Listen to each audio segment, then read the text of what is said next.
حضرت عمر فاروق رضی اللہ تعالیٰ عنہ کے بارے میں امام ابن جوزی نے لکھا ہے کہ رات کو نا گھر کے اندر بیٹھے بیٹھے اچانک رو پڑے حضرت عمر.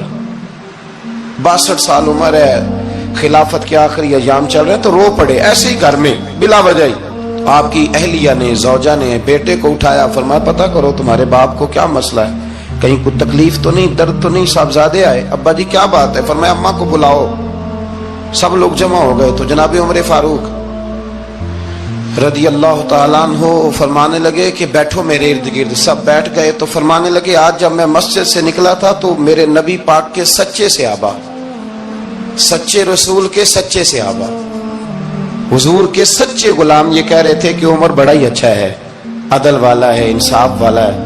تو ابا جی اس میں رونے والی کیا بات ہے؟ تو فرمانے لگے ڈر یہ لگتا ہے کہ باہر تو میں اچھا تھا, کہیں گھر میں تو نہیں کوتاہیاں کرتا رہا. میری بات پہ توجہ کرنا, کہیں گھر میں آپ باتیں سن لیں تو شاید جتنی میں کرتا ہوں دوسرا کاری کوئی نہ سکے, لیکن جب عمل کے راستے پہ ہم نکلتے ہیں تو وہ مسدود ہے, وہ بند ہے. عمل کس نے کرنا ہے؟ آپ کوئی آیت پڑھیں تو یہاں غلطی نکالنے والے 20 لوگ مل جائیں گے, 20 لوگ, لیکن اس آیت پہ عمل کرنے والے کتنے ملیں گے؟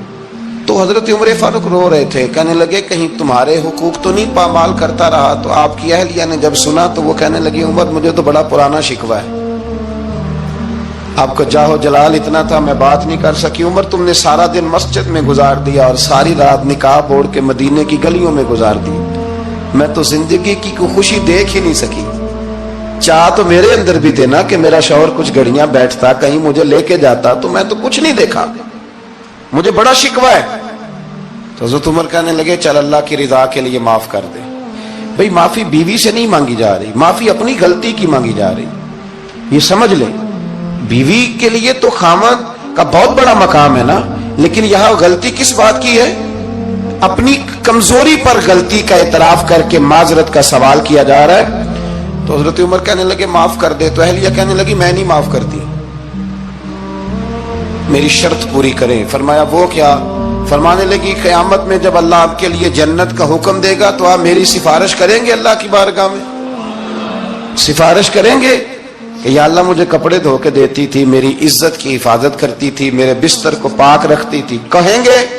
تو حضرت عمر فرمانے لگے تیرے ساتھ وعدہ رہا, رب نے اگر عمر کو اپنے فضل, اپنے کرم اور اپنے محبوب کے صدقے جنت دی تو عمر تیرے بغیر جنت میں نہیں جائے گا. عمل کا راستہ, عمل کا راستہ. دیکھیں نا, 2 دفعہ استاد بات کرتا ہے, 2 دفعہ, اور کوئی زیادہ, ایک تو ہے نا کہ ایم اے اور جناب ایم ایڈ اور ایم فل اور پھر پی ایچ ڈی قسم کا استاد. ایک وہ جو matric P T C teacher ہے نا, وہ 2 دفعہ اسٹوڈنٹ کو کام کہے تو تیسری دفعہ وہ ناراض ہو جاتا ہے, کہتا ہے میں 2 دفعہ کہا ہے. بچے کو آپ 2 دفعہ کہتے ہیں اور اگر تیسری دفعہ کہنا پڑے تو غصہ آتا ہے نہیں آتا؟ بھئی تو نے اتنی دفعہ کہا, تو سمجھ نہیں رہا بات کو.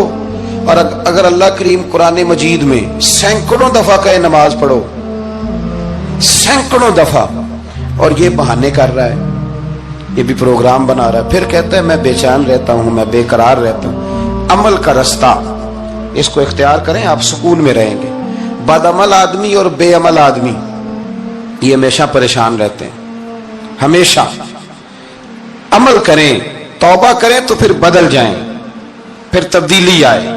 اور یہ کوئی مشکل کام نہیں, جو بدلنے والے تھے وہ بدل گئے. بڑا کچھ کرتے تھے پر پھر وہ لوگ بدل گئے. حضرت فضالہ رضی اللہ تعالیٰ عنہ کہتے ہیں کہ میں بڑا دل دادا تھا عورتوں کا, اور میرا ماحول یہ تھا کہ میں قتل بھی کر لیتا تھا, معاذ اللہ چوری بھی کر لیتا تھا, اور رات میری طبیعت تھی معاذ اللہ نئی سے نئی عورت کے پاس جانا.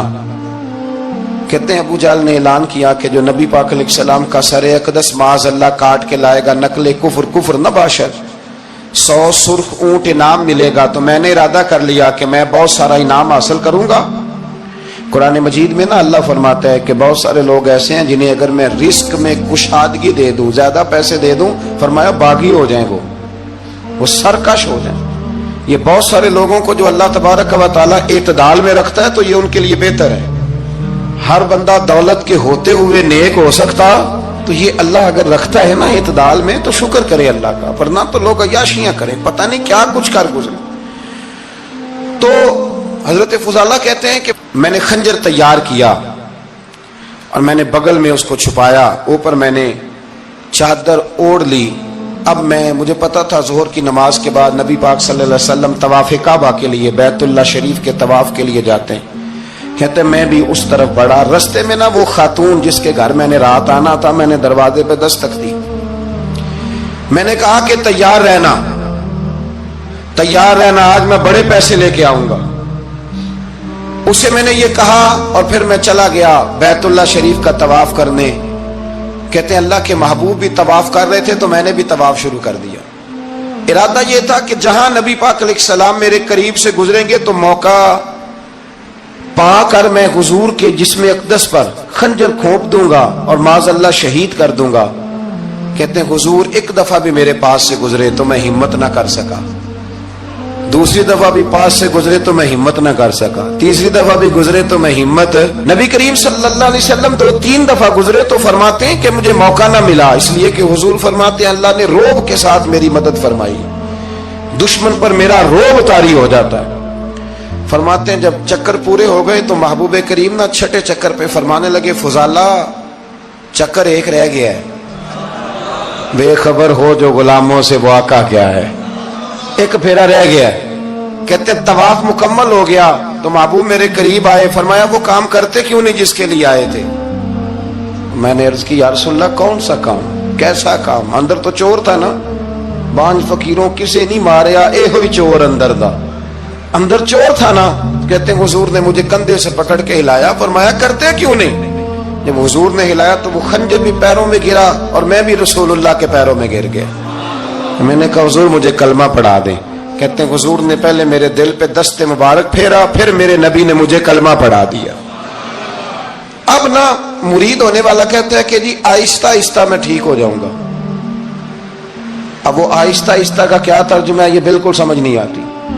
بھئی کسی بندے سے 5 لاکھ روپیہ لینا ہے تو اس سے وہ کہتا ہے جی میں آہستہ آہستہ دوں گا، 500 روپیہ دے دیا کروں گا روز کا، تو کہتے ہیں میری رقم خراب ہوتی ہے، پورے دو۔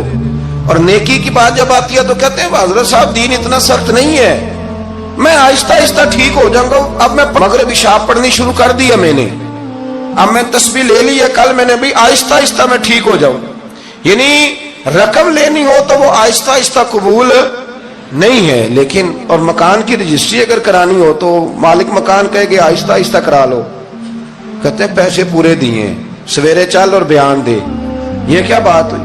یہاں یہ جو ہمارا ماحول تھا نا کر لیں گے ہو جائے گا، یقین کریں لوگ قبروں میں چلے گئے ہیں پر مسجدوں میں نہیں آئے، ہر کام سے لوگ ریٹائر ہوئے پر گناہوں سے ریٹائر نہیں ہوئے، آخر تک تباہی اتر گئی لیکن لوگ بدلنے کو تیار نہ ہوئے۔ حضرت فضالہ کہتے ہیں ابھی میں نے کلمہ پڑھا، ابھی میں واپس آیا، رستے میں وہ بی بی کھڑی تھی، کہتے ہیں میں وہ شخص تھا کہ عورتیں مرتی تھی میرے اوپر اور کسی کی جرت تھی کہ وہ آئیں بائیں شائیں کرے، لیکن فرماتے ہیں میں بی بی کے پاس سے گزر گیا، پہلے تو اس کا خیال تھا رکے گا، لیکن جب میں رکا نہ تو دروازے پہ آئی، اور جب میں گزر گیا تو اس نے آواز دی، لیکن میں نے سنی انسنی کر دی، جب آگے بڑھا تو میرے پیچھے دوڑی۔ فرماتے ہیں مجھے پکڑ کے کہنے لگی فضالہ تجھے کیا ہوا، تو وہی نہیں جو یہاں سے گیا تھا؟ آپ فرماتے ہیں میں کبھی نہیں رویا تھا، میں کبھی نہیں رویا تھا، اور جب کہا نا تو وہی نہیں، کہتے میں نے سر اٹھایا تو میری آنکھوں میں آنسو تھے، میں نے کہا میں جو گیا تھا وہ نہیں ہوں، اب تو میں محمد عربی کا غلام بن گیا، اب میں وہ نہیں ہوں، اب نہیں ہو سکتا کہ کوئی میری نظر میلی ہو جائے، یہ کیسے ممکن ہے؟ اب نا اسلام کی تعریف ہم نے یہ کی ہے کہ خبردار کوئی ہمارے قریب نہ آئے، ہم کسی کو بات نہیں کرنے دیتے کہ ہم مسلمان ہیں، ہم بات نہیں کرنے دیتے۔